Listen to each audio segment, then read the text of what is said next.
a firm believer in personal liberty and the Constitution. Let me read you some quotes, and it's ironic that I'm using Snopes now. He said, in all that the people can individually do as well for themselves, government ought not to interfere.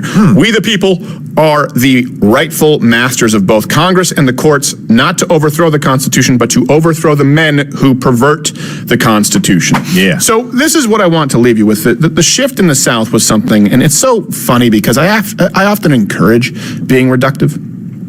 I encourage you to be able to, there's an old saying, I don't remember who said it, so this is not mine, I can't remember the name of who said it. There's an old saying that if you can't explain, if you can't give your pitch, if you can't explain the concept, make your case in 30 seconds or less, you have no business making it.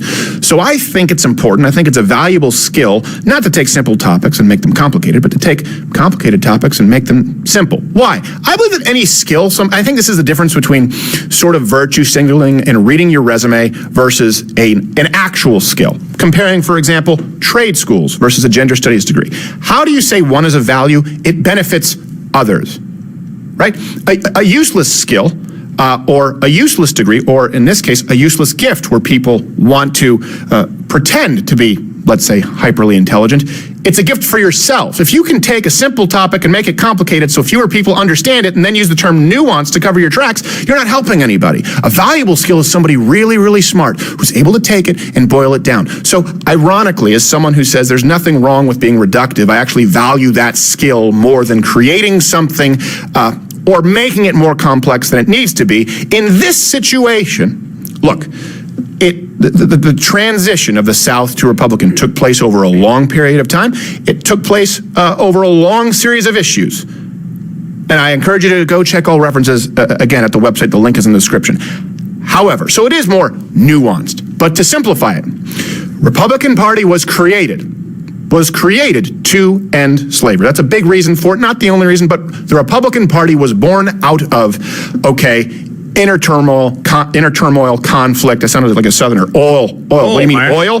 No. It was born out of conflict. It was born out of struggle. It was born out of a conscience of, look, we cannot do this. We can't keep people as property and then talk about property rights and talk about individual rights. That's how it was created.